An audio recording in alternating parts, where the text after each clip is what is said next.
శుక్లాంబరధరం విష్ణుం శశివర్ణం చతుర్భుజం ప్రసన్నవదనం ధ్యాయేత్ సర్వవిఘ్నోపశాంతయేత్.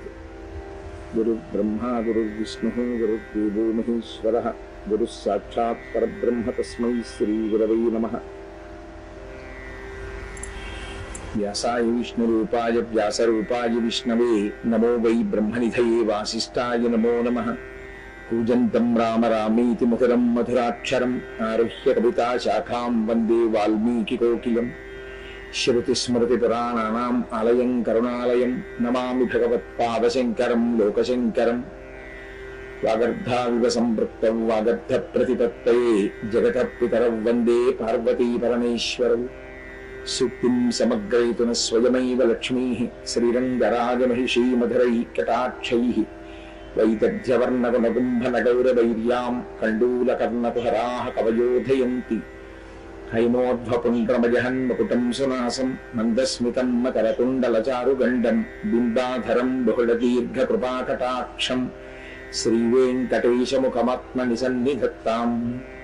విమలపటి కమలకుటి పుస్తకరుద్రాక్షసస్తహస్తపుటి కామాక్షి పక్ష్మలాక్షి కలిత విపంచి విభాసి వైరించి. మనోజవం మరుతతుల్యవేగం జితేంద్రియం బుద్ధిమతాం వరిష్టం వాతాత్మజం వనరయూధముఖ్యం శ్రీరామదూతం శిరసా నమామి. ఆపదామపహర్తారం దాతారం సర్వసంపదాం లోకాభిరామం శ్రీరామం భూయో భూయో నమామ్యహం. హరి ఓం. పరమేశ్వర స్వరూపేణ సభకు నమస్కారం.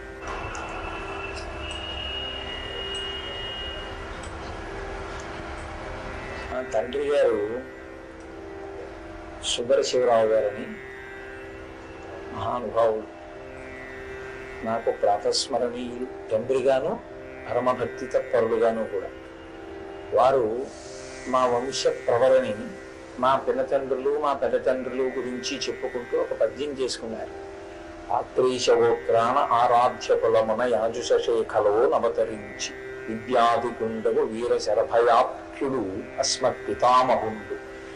అతని సుతుడు రాజకీయోద్యోగి రాజన్న తన యుండు పేరమ్మయ్యను సాధ్వి పేర్మి సుతుడ అని వాళ్ళ అన్నదమ్ముల పేర్లన్నీ చెప్తూ నన్ను సుందర శివనాముడంటూ కరుణనీయులు విశ్వేశ కాశికేశ అని చెప్పుకున్నారు. ఓ కాశికి ఈశ్వరుడా, ఓ విశ్వేశ్వరుడా, నన్ను కరుణతో ఎలుకో అని కోరుకున్నారు. కోరుకుని శంకర శతకము అని గ్రంథరచన చేస్తూ దానికి మకుటంగా మా కుటుంబ చరిత్రనంతటినీ కూడా వివరిస్తూ కాశీ విశ్వనాథుడి యొక్క అనుగ్రహాన్ని అపేక్షించారు. అంతటి మహాభక్తి తత్పరులు మా తండ్రి గారు. నేను ఎప్పుడు సభల్లో చెప్పలేదు వారి గురించి, కానీ ఇవాళ కాశీ పట్టణంలో చెప్పకపోతే నేను కృతజ్ఞుడనైపోతాను అని చెప్పాను మీతోటి. అంతటి మహానుభావుడు ఆయన కడుపున పుట్టడం, ఆయన కాశీ విశ్వనాథుని యందు అంతటి భక్తి తత్పరత కలిగినటువంటి వారు. ఆయన కాశీ విశ్వేశ్వరుణ్ణి అలా వేడుకున్నారు. ఆత్మావై పుత్రనామాసి అని కదు శాస్త్రం. తండ్రి కొడుకుగా లోకంలో తిరుగుతూ ఉంటాడు అని. కాశీ పట్టణంలో మా నాన్నగారు మా కుటుంబం గురించి చెప్పిన పద్యంతో ప్రారంభం చేద్దాము అని అనుకున్నాను. అందుకని ఆత్రేశ గోత్రాన ఆరాధ్య కులమున యాజుషేఖలో నవతరించి అని మా తండ్రి గారు చెప్పుకున్న పద్యాన్ని మొట్టమొదట్లో ఒకసారి ప్రస్తావించాను. కాబట్టి ఇవాళ మా తండ్రి గారు చాలా సంతోషిస్తారు. ఏ లోకంలో ఉన్నా ఓ కాశీ పట్టణంలో నా కొడుకు ప్రవచనం చేస్తున్నాడు. ఈ తత్పూర్వం కూడా నేను కాశీ వచ్చాను, కానీ ఇలా ఒక సభను ఉద్దేశించి ప్రవచనం అని ప్రత్యేకంగా చెయ్యలేదు. ఈసారి అది మాతాజీ యొక్క సంకల్ప స్వరూపంగా నేను అనుగ్రహింపబడ్డాను. ఎందుచేత అంటే ఇవాళ మా తండ్రి గారు చాలా చాలా సంతోషిస్తారు, మా తల్లి గారు చాలా సంతోషిస్తారు. మనం కాశీ పట్టణానికి వచ్చి ఉన్నాం, వారణాసి ప్రవేశం చేశాం. శాస్త్రంలో ఒక మాట ఉంది, ఎక్కడికైనా వెడతాను అంటే ఊరుకుంటారు, కానీ కాశీ వెడతాను అని సంకల్పం చేసినటువంటి ఉత్తర క్షణంలో భూతములు పిశాచములు రాక్షసులు మొదలైనటువంటి వారు అంగీకరించారు. వారు ప్రతిబంధకాలను సృష్టిస్తారు. అదేంటంటే వాళ్ళు ఎక్కడ ఉంటారంటారేమో, ఇంట్లోనే ఉంటారు. అందుకే కదా ఉత్తిష్టంతో భూత పిశాచాహ ఏతి భూమి భారకాహ అని చెప్తున్నాం కదా. మీరు ఇక్కడి నుంచి లేచిపోండి, ఎందుకంటే మాకు మీకు విరోధం ఏమీ లేదు, మేము ఈశ్వరుణ్ణి ధ్యానం చేయాలనుకుంటున్నాం, కాబట్టి మీరు తొలగిపోండి అని మనం ప్రార్థన చేస్తాం. వాళ్ళు కాశీపట్టణ ప్రవేశాన్ని అంగీకరించారు. ఎందుచేత అంటే కాశీపట్టణంలో ప్రవేశించినంత మాత్రం చేత జీవుడు సర్వోత్కృష్టమైనటువంటి స్థితిని పొందుతాడు. అందుకే కాశీపట్టణ ప్రవేశాన్ని ఉగ్రభూతములు అంగీకరించారు. అథవా ఈశ్వరుడు కూడా పాపపుణ్యముల విచారణ చేసి అందరినీ కాశీపట్టణ ప్రవేశం చెయ్యనివ్వడు అని. అందుకే ఈ పట్టణాన్ని 8 వైపుల నుంచి 8 కాపాడుతూ ఉంటారు అని. అందున ప్రత్యేకించి కాలభైరవుడు పరిశీలనం చేస్తూ ఉంటాడు, వీడు వస్తానంటున్నాడు, వీడిని ప్రవేశపెట్టవచ్చా. అందుకే కాశీపట్టణ ప్రవేశం చేసేటటువంటి వారు నేను కాశీ వెళుతున్నాను అని చెప్పడం కన్నా, కాశీ వెళ్ళడానికి యోగ్యత నాకు లేకపోయినా నన్ను కాశీపట్టణ ప్రవేశం చేయించడానికి కావలసినటువంటి నీ అపారమైనటువంటి కృపావర్షధారలే నాకు ఆలంబనము అని ఈశ్వరుణ్ణి ప్రార్థన చేసి బయలుదేరాలి అని. అందుకే కదా మనందరం అలా ప్రార్థన చేసి బయలుదేరాం కాకినాడలో. కాశీపట్టణం గురించి చెప్తూ శాస్త్రంలో ఒక మాట అంటారు, అసారే ఖలు సంసారే సారమేత చతుష్టయం కాశ్యాం వాసః సతాం సంగో గంగాభ శంభు దర్శనం లేదా శంభు సేవనం. ఈ 4 దుర్లభములు, ఇవి ఎవరికి దొరికేవి కావు. అసారే ఖలు సంసారి, అసారమైనటువంటి సంసారం చాలా సారవంతంగా ఉన్నట్లుగా అనిపిస్తుంది. అబ్బో ఇందులో ఎంత అందం ఉందో, ఎంత సంతోషం ఉందో, ఎంత అనురక్తి ఉందో, ఎన్ని అనుబంధాలు ఉన్నాయో అనిపిస్తుంది. కానీ చిట్ట చివరికి దీని వలన వనగూడేటటువంటి ప్రయోజనము వేదాంత కోణమునందు ఏమీ ఉండదు. కారణం ఏమి అంటే ఒక్కటే, కొంచెం అలా ఎందుకన్నారు అన్నదాన్ని జాగ్రత్తగా పట్టి గమనించవలసి ఉంటుంది. ఏదో నిరుత్సాహపరచడం కోసం అని చెప్పి మాట చెప్పడం ఆర్యోక్తి కాదు. అసారే కలు సంసారే, మనకి సుఖము సుఖము సుఖము ఈ మాట పట్టుకుని వెంపర్లాడుతూ ఉంటాం. ఈ సుఖము అనేటటువంటిది మనకి అనుభవంలోకి రావాలి అంటే దేని వలన రావాలి? దుఃఖము వలన వస్తుంది. అది వేదాంతంలో పెద్ద విచిత్రం. ఎందుచేత అంటే మీరు చూడండి, సుఖము ఎప్పుడు అనుభవిస్తాం? మనకి అవతల వ్యక్తి యందు ప్రేమైనా అంకురించాలి, లేదా జరిగినటువంటి సందర్భం మనకి అనుకూలంగా ఉంది అనన్నా అనిపించాలి, అప్పుడే కదా సుఖంగా ఉన్నామన్న భావన. దీన్ని శాస్త్రం అంది సూర్యోదయానికి అడ్డు వచ్చి తప్పుకున్న చెట్టు కొమ్మ. సూర్యోదయం అవుతుంటుంది, బాలభానుడు వహిస్తూ ఉంటాడు. ఎవరో అక్కడ నిలబడ్డారు, చూడాలనిపించింది అలా బాలభానుడి వంకబ్బా ఎంత చక్కటి బింబమో చూద్దాం అనిపించింది. కానీ చెట్టు కొమ్మలు అడ్డొచ్చాయి. అరే ఈ చెట్టు కొమ్మలు అడ్డొచ్చాయి, ఎలా సూర్యుడిని చూద్దాం? గాలి వేసి ఇప్పుడు ఆ కొమ్మలు ఇలా తప్పుకున్నాయి, బాలబింబం కనపడింది. అబ్బా ఎంత బాగున్నాడో సూర్యుడు అన్నాడు. నిజానికి అలా అనకూడదు సూర్యోదయ సమయంలో, కానీ ఎంత చక్కగా ఉందో అన్నాడు. వెంటనే మళ్ళీ ఆ కొమ్మలు మోసుకుంది. ఏ కొమ్మలు సూర్యబింబ దర్శనానికి కారణమయ్యాయో ఆ కొమ్మలే మళ్ళీ సూర్యబింబ దర్శనం కాకుండా అడ్డుపడ్డాయి కదా. అంటే అదే సంతోషాన్ని కల్పించాయి, అదే దుఃఖాన్ని కల్పించాయి. అలాగే సంసారమునందుండేటటువంటి అనుబంధములన్నీ అలాగే ఉంటాయి. మీరు బాగా ప్రేమించారనుకోండి ఒకరిని, వారు ఉంటారా? జగత్ అంటేనే జాయితే గచ్చతే ఇది జగత్, వెళ్ళిపోవాలి. మహాపురుషులు వెళ్ళిపోయారు శరీరములతో ఉండకుండా. శంకర భగవత్పాదులు వెళ్ళిపోయారు, చంద్రశేఖరేంద్ర సరస్వతి మహాస్వామి వారు వెళ్ళిపోయారు, చంద్రశేఖర భారతీ స్వామి వారు వెళ్ళిపోయారు. శరీరములు వెళ్ళిపోతాయి, అది ఉండాలని కోరుకోకూడదు కూడా, రాక్షసత్వం అవుతుంది. శరీరమునందు ఆ వెళ్ళిపోతుందన్న సత్యమును రూఢి చేసుకోవడమే మంచిది. కాబట్టి వెళ్ళిపోతాయి శరీరాలు. వెళ్ళిపోయే శరీరములతో తాదాత్మ్యత పెట్టుకున్నాను అనుకోండి, అబ్బా నాకు ఫలానా వ్యక్తి ఉండడం వల్ల ఎంత గొప్ప ఆనందమో అనుకున్నాడు అనుకోండి, ఉంటాడు ఆయన? కుదరదు, వెళ్ళిపోతాడు. ఆయన వెళ్ళిపోతే ఏమవుతుంది? ఇప్పుడు దుఃఖమునకు కారణం అవుతాడు.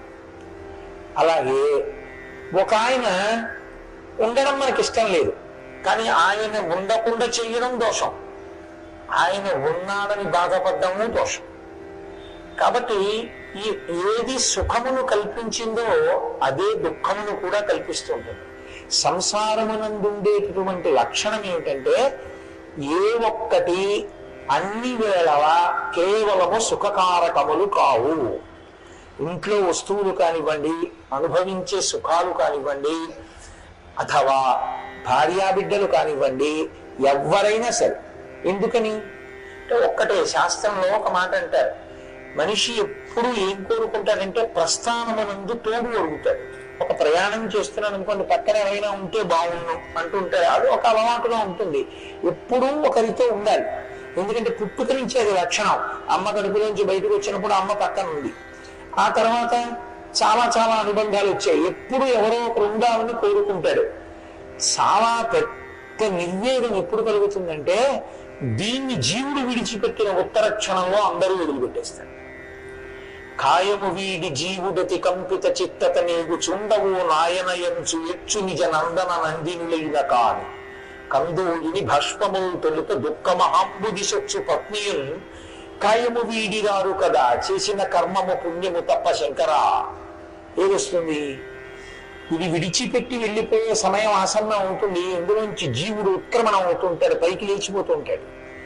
లేచిపోయి బయటికి వస్తాడు. బయటికి వచ్చి చూస్తాడు, కల్లరి బొమ్మయవు కాయంబు నొల్లా ఇంటి దొంగలు పోలు కొడుకుల నొల్లా. ఆ కొడుకు ఇంటి దొంగ లాంటి వాడు. వాడు ఆ తర్వాత ఉన్నవన్నీ వెంటనే నాన్నగారి death certificate, legal heir certificate పట్టుకెళ్ళి అన్ని తన పేరు మీదకి మార్చుకుంటాడు. వాడు ఇంటి దొంగ అని అప్పుడు తెలుస్తుంది. ఇది కల్లరి బొమ్మయవు కాయమ్ము నొల్లా. దీనికి ఎన్ని ఫేరిండ్లో నీళ్ళు, ఎన్ని పౌడర్లు, ఎంత అల్లరి. ఆఖరికి ఇది కాలిపోయింది కట్టెల్లో. చూస్తుంటారు తనే పైన నిలబడి. అరే ఇవన్నీ వెళ్ళిపోయాయి, పోయి తోడెవరు వస్తారు? కాయము వీడి జీవుడికి కంపిత చిత్తత ఎగుచుండా భయపడి వెళ్ళిపోతుంటే కందోయిని భాష్మము తొలుత దుఃఖమహాంబుది సొచ్చు పత్నియుల్. ఏడుస్తూ గుమ్మం దగ్గర నిలబడిన భార్య కానీ, కడుపున పుట్టిన బిడ్డలు కానీ ఎవ్వరూ రారు. ఇక ఆ అనుబంధం ఆ జీవుడికి ఆ శరీరంతో ఉన్నది అక్కడతో తెగిపోయినంతే. నాన్నగారేరి వెళ్ళిపోయారు, ఆయనేరి వెళ్ళిపోయాడు, పినతండ్రేడి వెళ్ళిపోయాడు. ఆయన ఎందు ఎవరెవరు ఏ అనుబంధములను ఆరోపించారో ఆ ఆరోపణలన్నీ తెగిపోతాయి. అప్పుడు ఏమిటి మిగల్చుకుని వెళ్ళినట్టు? వీటితో పెట్టుకున్నవన్నీ ఏమైనట్లు? ఏమీ పట్టుకురాలేదు జీవుడికి. కాబట్టి అది అసారే కలు సంసారే. నీ జీవుడికి సారవంతం చెయ్యలేదు. నువ్వు పెట్టుకున్న ఏ అనుబంధము నీకు ఉద్ధరణ హేతువు కాలేదు. ఈశ్వరుడితో పెట్టుకున్నది, భక్తులతో పెట్టుకున్నది నీకు ఉద్ధరణ కారకం. అది సంసారము కాదు. అందుకే అసారే కలు సంసారే సారమేవ సారమేత చతుష్టయం. 4 సారవంతములు, మిగిలినవి ఏవి సారవంతములు కావు. శంకరులు ఒక చోట అద్భుతమైన శ్లోకం ఇచ్చారు. అదొక్కటి ప్రతిరోజు బి కాంప్లెక్స్ క్యాప్స్యూల్ వేసుకున్నట్లే ఆ శ్లోకాన్ని ప్రతిరోజు ఒక్కసారి తలుచుకుంటూ వెర్రి ఉండవు.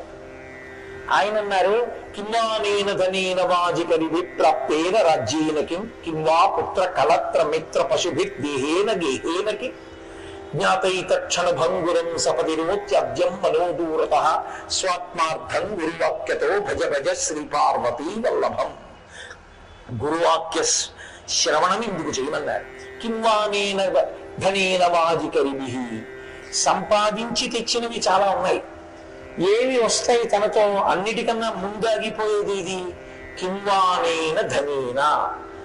జీవితంలో లేచి ఉన్న సమయంలో చాలా భాగాన్ని దేని కొరకు అత్యంత శ్రద్ధతో నిశ్చించాడు? ఐశ్వర్య సంపాదన కొరకు. కేవలం డబ్బంటే డబ్బని కాదు, భోగస్థానములన్నీ. ఏమయ్యాయి ఇవన్నీ? ఏవి కనీసంలో కనీసం కించిత్ కదలలేదు. తాను అన్నిటినీ కదిలించి తనవిగా తెచ్చాడు. ఇది నాది, ఎక్కడి నుంచో తెచ్చి ఇంట్లో పెట్టాడు. ఇప్పుడు అది ఆయన వెళ్ళిపోతున్నాడు, కనీసం కదలదు. అది కదలదు, అది ఏమి బాధ వ్యక్తం చేయదు. ధనము రాదు. కింవానేన ధనేన వాజికరిభి. గుర్రాలు, ఏనుగులు, ఈ రోజుల్లో అయితే వాహనాలు అసలు రావు. ఆ కార్ల షెడ్లోంచి కార్యం బయటకు వచ్చి చూస్తుంది యజమాని వెళ్ళిపోతున్నాడని, అదేం చూడదు. వాజికరిభి ప్రాప్తేన రాజ్యేన కిం. ఇక రాజ్యం గురించి ఏం చెప్పాలి? కారేరాదులు రాజ్యముల్ గెలువరే గర్వోన్నతిం పొందరే వారేవి సిరి మూట కట్టుకొని పోవంజాలిరే భూమిపై పేరైనన్ కలదే శిబి ప్రముఖులం ప్రీతిం యశక్కాములయ్యే కోర్కెలు వరలం తలపరే ఈ కాలమున్ భార్గవ అంటారు పోతన గారు. నేను భూమిపతిని అన్నవాళ్ళు కోట్ల మంది ఉన్నారు. పేరు కూడా తెలియదు చాలా మంది.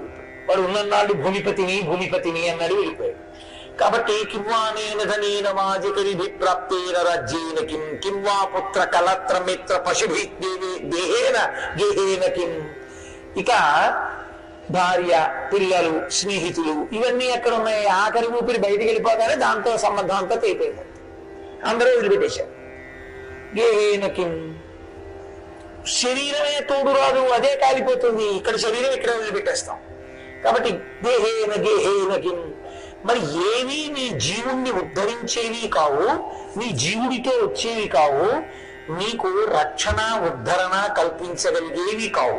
దాని మీద మాత్రం జాగృతి ఎందు ఉన్నంత తాదాత్మ్యత వేరొక దాని ఎందు ఉండదు. శంకర భగవత్పాదులు ఏదైనా చెప్పారు అంటే పరిశీలించుకో అని ఆయన ఉద్దేశ్యం. జగద్గురువులు కనుక మరొక మాట మాట్లాడితే ఎలా మాట్లాడతారంటే నాలా ఊకదంపుడుగా మాట్లాడరే.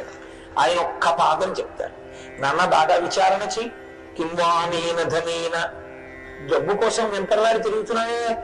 జీవుడు వెళ్ళినప్పుడు వస్తుందా? జీవుడు కాశీకి వెళ్ళాడు. జీవుడు శరీరాన్ని తీసుకుని దీన్ని ఉపకరణంగా తీసుకుని కాశీకి వెళ్ళాడు. గంగలో ములిగాడు. అది వస్తుంది నీకు తోడుగా. డబ్బు రాదు. ఇప్పుడు డబ్బుని డబ్బుగా దాచుకునే ప్రయత్నం చేయకు. డబ్బుని కాశీ యాత్రకు ఉపయోగించుకోవడం నేర్చుకో. కాబట్టి కింవానేన ధనేన మాధికరిభిప్రాప్తేన రాజ్యేన కిమ్మని శంకరులండంలో ఎంత అసారమో సంసారం చెప్తున్నారు. అసారే ఖలు సంసారే సారమేత చతుష్టయం. కానీ ఈ అసారమైన సంసారమునందు ఈ శరీరంలో మనం ఉండగా చాలా సారవంతమైనది, మనని అనుగ్రహించగలిగినది, లోనున్న దాన్ని పైకి ఎత్తగలిగినది. ఏది? ఓ విత్తనం నేల మీద పడింది అనుకోండి, ఓ బండ మీద పడింది, అసలు మొలకెత్తడం సమస్య లేదు. ఊసర క్షేత్రంలో పడింది, మొలకెత్తదు. సారవంతమైన భూమిలో పడింది. ఇప్పుడు దానికి ఒక నీటి చుక్క తగిలింది అనుకోండి, అది లోపల నుంచి అంకురం పైకొచ్చి మహావృక్షం అవుతుంది. సారమీత చతుష్టయం. మనకి లోపల ఉన్నటువంటి జీవుణ్ణి బాగా పోషించి భగవంతుడి వైపు నడిపించగలిగినవి 4. సారమీత చతుష్టయం. అవి కాశ్యాం వాస. కాశీపట్టణానికి వెళ్ళి కాశీపట్టణంలో ఉండడం. అంటే కాశీపట్టణానికి వెళ్ళి ఏదో కాశీపట్టణం చూసామని చెప్పి వెంటనే వెళ్ళిపోవడం కాదు. కాశీపట్టణంలో ఉండాలి. కాశ్యాం వాస. కాబట్టి మీరు గమనించవలసిన మొదటి లక్షణం ఏంటంటే, మీరు వెళ్ళి ఏం చేశారన్న దాంతో సంబంధం లేకుండా మీరు వెళ్ళి ఉంటే చాలు అనుగ్రహించగలిగిన పట్టణం కాశీపట్టణం. కాశీపట్టణానికి వెళ్ళి ఏం చేశాడు? ఆయన అదృష్టం. వెళ్ళి ఏమైనా చేస్తే ఏమీ చేయలేదు, కాశీలో ఉన్నారు, అనుగ్రహం వస్తుందా? పరిపూర్ణంగా వస్తుంది. కాశీలోనే కాపరం చేసిన వాడు అదృష్టవంతుడు. కనీసం కాశీ వెళ్ళి ఉన్నాను ఇన్ని రోజులు. ఏం చేశావు? ఏమీ చేయలేదు. వంట వాళ్ళని తీసుకెళ్లి పలహారం చేయించుకునేవాడిని, మధ్యాహ్నం భోజనం చేసేవాడిని, సాయంకాలం ఎవరో ఒక ఆయన వచ్చేది చెప్పాడు విన్నాను, రాత్రి పడుకున్నాను. ఇది ఇంకొక క్షేత్రానికి వెళ్ళి అన్నారనుకోండి, మీరు ఉపయోగించుకోలేదని గుర్తు. కాశీకి వెళ్ళి ఇలా అన్నారనుకోండి, అంటే అలా ఉండమని నా ఉద్దేశ్యం కాదు. కానీ కాశీకి వెళ్ళి అలా ఉన్నా చాలని చెప్తాను శాస్త్రం. కాశ్యాం వాస. కాశీలో ఉంటే చాలు. కాశ్యాం వాస సతాం సంగో. సత్పురుషులతోటి సహవాసం ఉంటే. ఎందుకని? సత్పురుషుడు ఎటువంటి వాడంటే ఏనుగు పక్క మావటి వంటి వాడు. ఏనుగు తొండానికి ఒక లక్షణం ఉంటుంది. అది ఎప్పుడు ఇలా ఎత్తుతూ ఉంటుంది, ఇలా నడిచి వెళ్ళిపోతూ ఉంటుంది. ఆ పక్కన ఉన్న కొమ్మని ఇలా ఉంచుతుంది, ఇలా వెళ్ళిపోతూ ఉంటుంది. ఏదో కనపడితే దాన్ని లాగుతూ ఉంటుంది.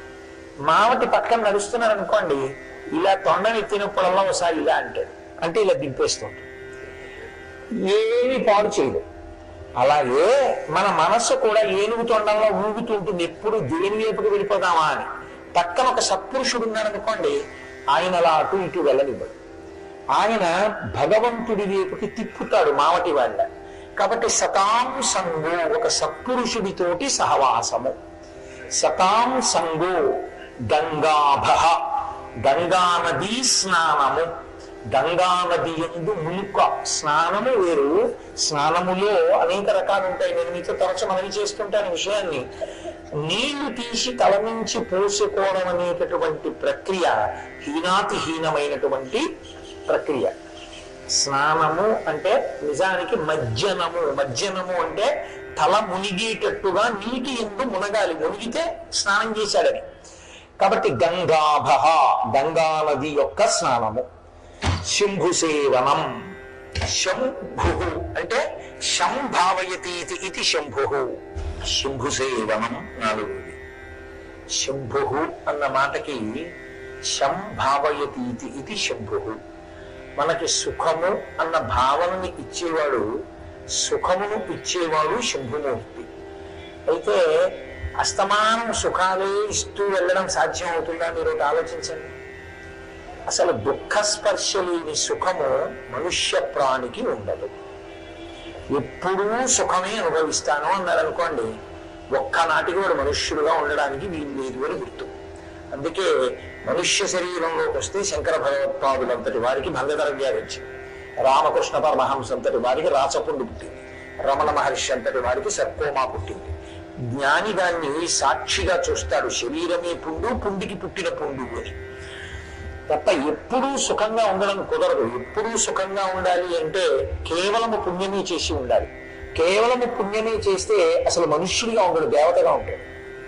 కాబట్టి మనుష్యుడిగా ఉన్నాడు అంటే సుఖ దుఃఖములు రెండూ అనుభవిస్తాడు అని గుర్తు. పాపపుణ్యములు రెండు.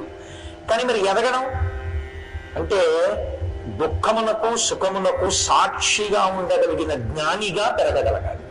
ఆ జ్ఞానమును పొందాలి ఈశ్వరానుగ్రహంతో. దానికి తొలిమెట్టు వైరాగ్యం. వాయువు చూడండి అలా వెళ్ళిపోతూ మల్లె పువ్వుల నుంచి ఎడుతుంది. ఇప్పుడు మల్లె పువ్వుల యొక్క సంస్పర్శ చేత అబ్బా సువాసన అంటారు, అలా అని పొంగిపోదు, గాలి వెళ్ళిపోతుంది. ఏదో ఒక కుక్క కలేబరం మీద పెడుతుంది, దుర్గంధం చి అని ముక్కు మూసుకుంటారు, గాలి కుంగిపోదు, వెళ్ళిపోతుంది. పొంగు కొంగు లేకుండా ఉండగలగడాన్ని వైరాగ్య సుఖము అంటారు. దానిని మించిన సుఖం ఇంకోట్లేదు. మిగిలిన సుఖాలు సముద్రపు టలవలా తిరిగి విరిగి పడిపోతాయి. వైరాగ్య సుఖము కేవల సుఖం. దాని ఎందుకంటే ఇంకా కష్ట సుఖములు రెండింటికి కూడా సాక్షిగా ఉంటాడు తప్ప వస్తాయి పాపపుణ్యములు హృదయంలో వెళ్ళిపోతున్నాయి, మంచిదే అలా సాక్షిగా ఉంటాడు. కాబట్టి ఆ వైరాగ్య సుఖము నిచ్చిన వాడెవరో వాడు శంభుమూర్తి. బాహ్యమునందు సుఖం ఇస్తాడు, అసలు గొప్పదైనటువంటి వైరాగ్య సుఖాన్ని ఇస్తాడు. దానివల్ల మోక్షమునకు కారణమవుతుంది, జ్ఞానావిర్భావములకు హేతు అవుతుంది. కాబట్టి అది ఇవ్వగలిగిన వాడెవరో వాడు శంభు. శంభు సేవనం. శంభుమూర్తి అంటే వేరెవరో కాదు, విశ్వేశ్వరుడు విశ్వనాథుడే శంభుమూర్తి. కాబట్టి ఈ నాలుగు ఉన్నాయే, ఇవి అసారమైనటువంటి సంసారమనందు అత్యంత సారవంతముడు. ఈ కాశ్యాం వాస, కాశీపట్టణంలో ఉండడం, సతాం సంగో, సత్పురుషులతో కలిసి ఉండడం ప్రయత్నపూర్వకంగా. ఎందుకంటే మీరు ఒకటి గుర్తు పెట్టుకోవాలి, అసలు సత్పురుషుడు అన్నవాడికి ఉండే మొదటి లక్షణం ఏమిటో తెలుసా అండి? సంగమునకు దూరంగా ఉంటాడు. ఎందుచేత అంటే ఆయనకి అదంత పెద్ద ఇష్టం కాదు. లోకంలో మీరు ఎప్పుడైనా గమనించారో లేదో, మనిషి మనసుకి ఆలంబనం కావాలి. అది ఎప్పుడూ కూడా ఏదో ఒక సుఖాన్ని అడుగుతుంది. దాని పని ఏంటంటే మనసుది దుఃఖాన్ని అడగదు. నాకు ఇంజక్షన్ చేస్తే బాగుండు, నా కాళ్ళు ముళ్ళు గుచ్చుకుంటే బాగుండు, నా పంచె మేకి పట్టుకుని చిరిగిపోతే బాగుండు, అలా ఏం అడగదు. అది ఇంకో పంచె వస్తే బాగుండు, నా కాళ్ళు ఎప్పుడూ ముళ్ళు దిక్కుండా ఉంటే బాగుండు, నా ఒంటి మీద ఒక్క మచ్చ పడకుండా ఉంటే బాగుండు అంటుంది. అలా ఎప్పుడూ సుఖాలు కోరుకునేటటువంటి మనసుకి అత్యంత తేలికగా సుఖాన్ని కొనుక్కునే మార్గం ఏమిటో తెలుసా అండి? పావలాకాసు ఖర్చు లేకుండా భగవంతుడిచ్చిన విభూతిని వాడుకుని సుఖాన్ని అనుభవించడం అంటే పక్కవాడిని పిలిచి మాట్లాడతాడు. పక్కవాడికి ఇదే కావాలి.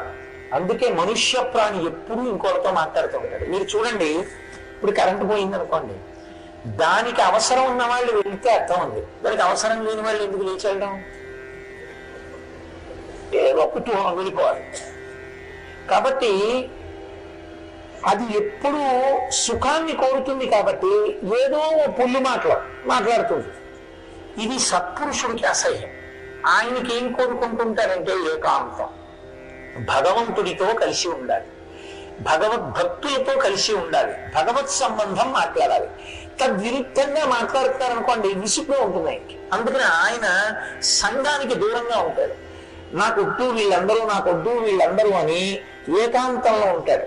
అసలు ఇంకా మహాత్ములు సంగమనందుంటే నిస్సంగులుగా ఉంటాడు. చంద్రశేఖరేంద్ర సరస్వతి మహాస్వామి వారు ఎదురుగుండా ఉన్న వాళ్ళతో మాట్లాడుతూ ధ్యానంలో ఉండేవారు. ఎంత ఆశ్చర్యం! అలా ఉండగలరు మహాపురుషులు. కాబట్టి వారికి సుఖమునందు వెంపర్లాట ఉండదు. వారికి ఎప్పుడు ఏకాంతం అంటే ఏది ఒక్కటే ఉందో ఆ ఒక్కటిగా తాను ఉంటాడు. ఆ ఒక్కటిగా ఉన్నది ఆత్మ, దానొక్కటిగా ఉంటాడు. అందుకే రామకృష్ణ పరమహంస లోకంలో ఎంగిలికానికి ఒక్కటే ఉంది అనేవారు. ఏది అంటే ఆత్మ ఒక్కటే.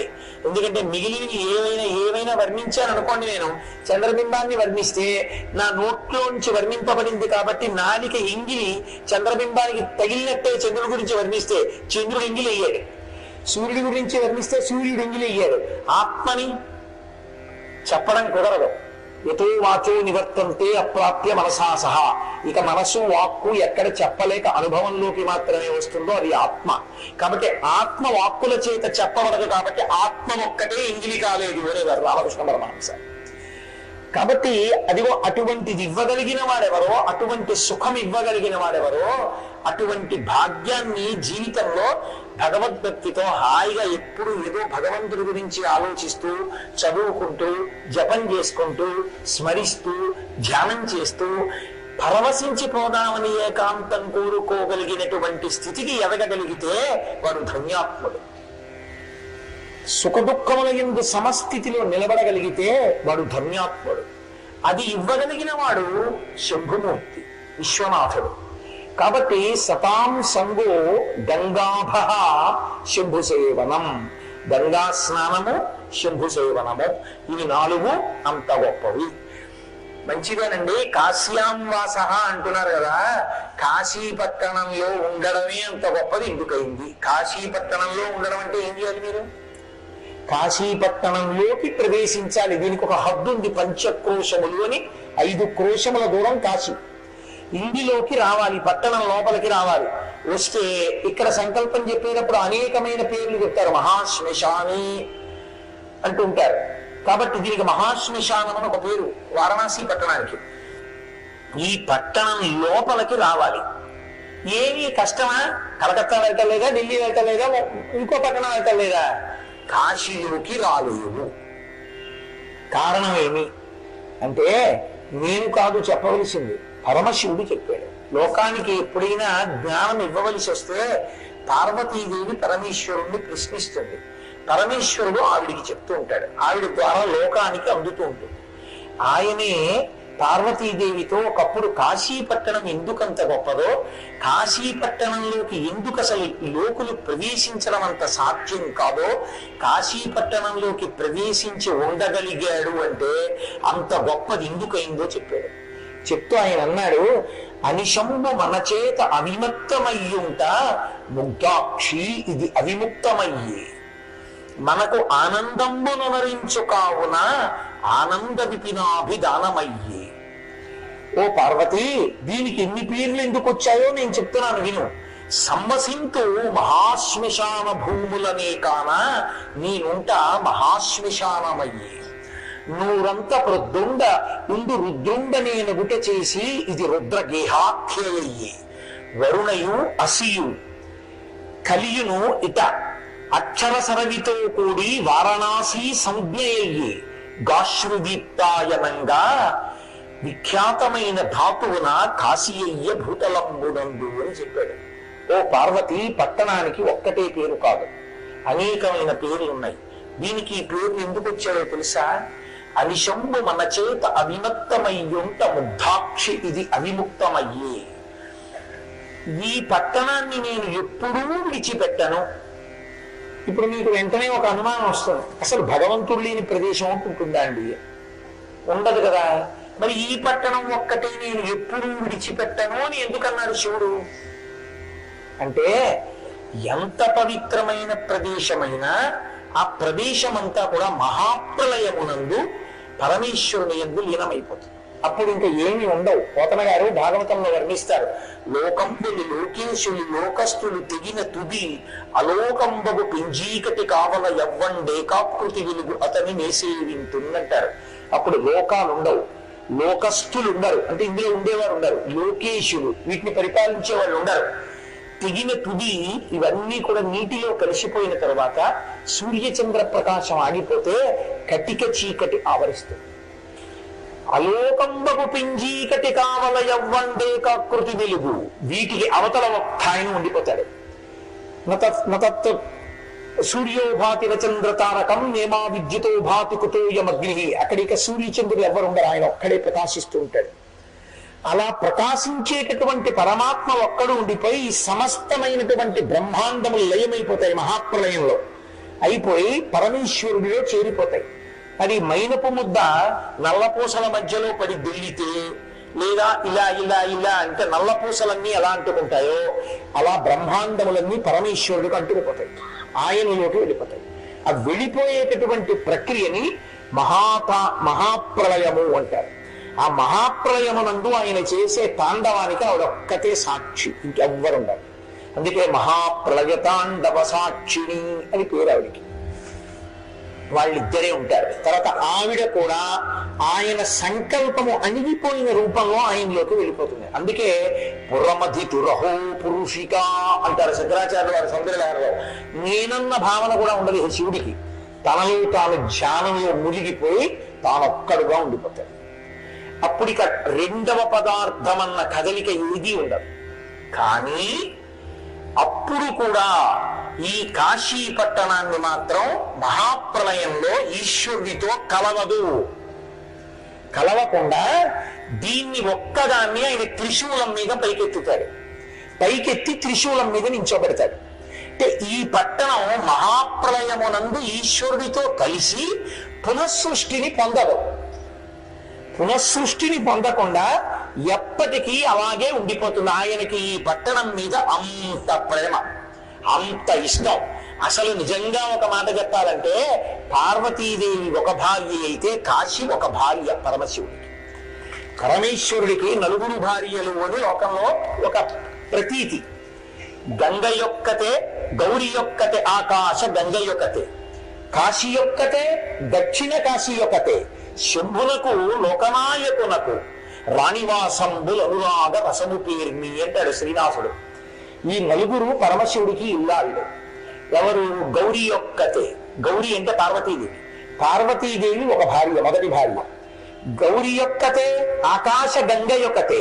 ఆకాశ గంగ ఒక భార్య, భరించారు కాబట్టి భర్తే. ఆకాశ గంగ యొక్కతే. కాశీ యొక్కతే, ఈ కాశీ పట్టణం కూడా ఆయన భార్య.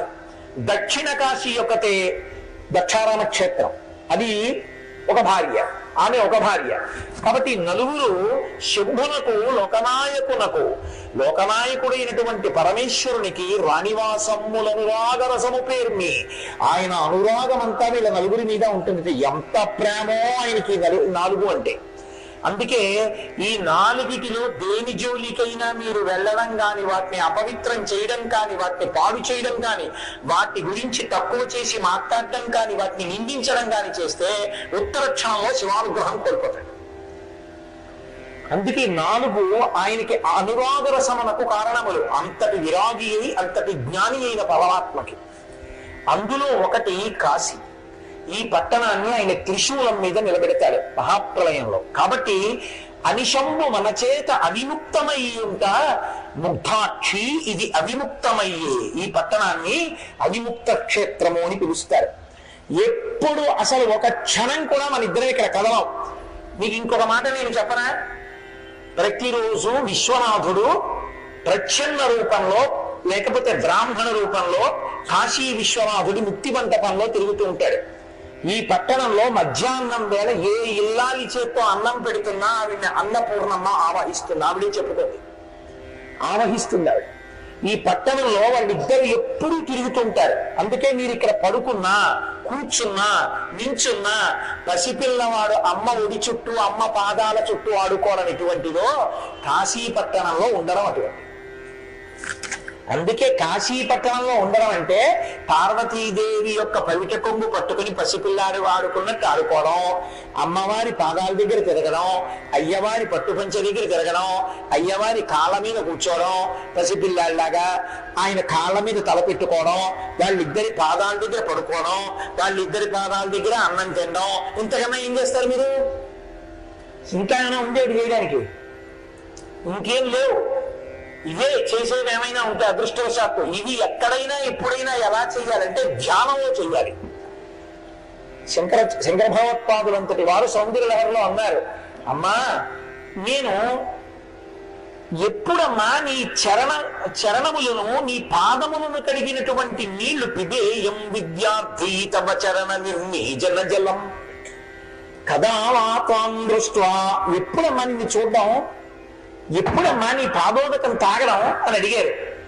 అది ధ్యానమునందు తప్ప సాధ్యం కాదు. ధ్యానము ఆ స్థాయిలో చేయడం అందరికీ సాధ్యం కాదు. కాశీ పట్టణంలో ప్రవేశిస్తే ఇక్కడ మీరు ఏం తాగారో అది పార్వతీ పరమేశ్వరుల పాదాల దగ్గర కూర్చుని తాగినట్టు, మీరు ఇక్కడ ఏం తిన్నారో అది వాళ్ళ పాదాల దగ్గర తిన్నట్టు, మీరు ఇక్కడ ఏం మాట్లాడారో అది వాళ్ళ పాదాల దగ్గర మాట్లాడినట్టు. ఇప్పుడు ఇంకోటి ఎందుకు మాట్లాడాలి?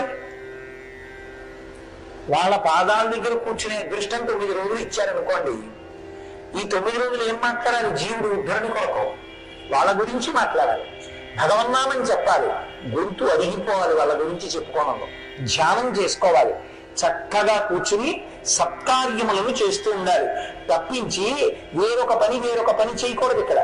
కాబట్టి అనిశంభు మన చేత అవిముక్తమయ్యుంట ముగ్ధాక్షి ఇది అవిముక్తమయ్యి మనకు ఆనందంబునవరించు కావున ఆనంద విపినాభిధానమయ్యే.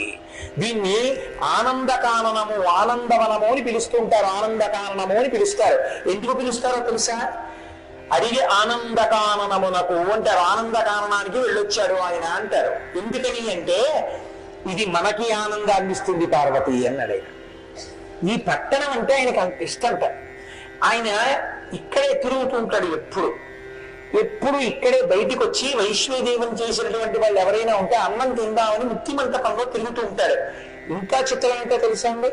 ముక్తి మంటపంలో దక్షిణామూర్తిగా కాలు మీద కాలేసి కూర్చుని ఎవరికి జ్ఞానమిచ్చి అనుగ్రహిద్దామనుకున్నాడో వాళ్ళకి అక్కడే కూర్చుని విశ్వనాథ మంటపంలోకి వెళ్ళినప్పుడు జ్ఞానాన్ని అనుగ్రహిస్తాడు. అంత గొప్ప క్షేత్రం కాశీక్షేత్రం. అందుకని మనకు ఆనందంబునరించు కావున ఆనంద విపినాభిధానమయ్యే. మన అనుమతి లేని వాడు ఇక్కడికి రాడు.